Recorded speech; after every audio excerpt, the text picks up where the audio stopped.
Welcome to KATV India. I am Tejas Khatukar.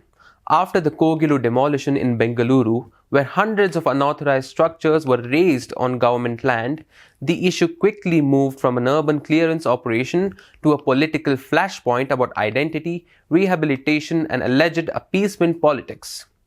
Now, here is what really sparked the row. Initially, the Karnataka government announced that eligible displaced families would receive housing under welfare schemes. This is a humanitarian move, meant for people who lived there long term and had valid documentation. Officials emphasized that relief was restricted to genuine residents, not encroachers, and that those without proper documents would not get benefits. However, opposition leaders, especially from the BJP, seized on this rehabilitation announcement and made strong political claims. They accused the Karnataka Congress government of appeasement politics. BJP leaders alleged that the state government was granting houses to migrants, including people alleged to have come from Kerala at the expense of local Kannadigas.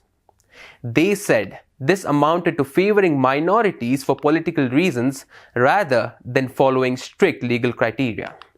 R. Ashok, the leader of opposition in the Karnataka Assembly, went further, claiming the government was creating a mini Bangladesh through its policies and urging that the NIA verify the citizenship of ones who were evicted. He suggested that without proper scrutiny, such settlements could pose security risks. The BJP also formed its own internal committee to investigate the eviction drive and the government's handling of rehabilitation, framing it as an accountability exercise. And in response, Karnataka's Deputy CM D.K. Shivakumar categorically rejected the allegations of minority appeasement, calling the criticism politicized.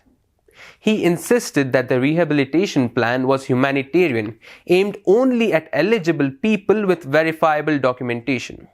He reiterated that the state would not hand out benefits to illegal settlers and would act against those facilitated encroachments. Some BJP leaders, including State President B.Y. Vijendra, specifically claimed that houses built for local beneficiaries were instead being directed to Kerala migrants, which they labelled as appeasement to non-locals. They argued this was unjust to poor Kannadigas who lacked housing. At the same time, Karnataka's Home Minister G. Parmeshwar clarified that if illegal Bangladeshi nationals were identified during verification, they would not receive housing benefits and could face deportation. Now, this controversy has three overlapping threads: urban enforcement versus humanitarian relief, how to balance law and empathy, and then there are political narratives, different parties framing the event as either necessary or unfair favoritism.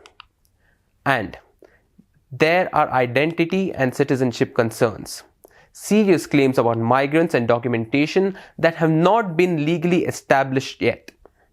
And while the rehabilitation plan is moving forward, both sides are using the story to argue for their broader political visions, whether about governance integrity or rights and protections for vulnerable residents.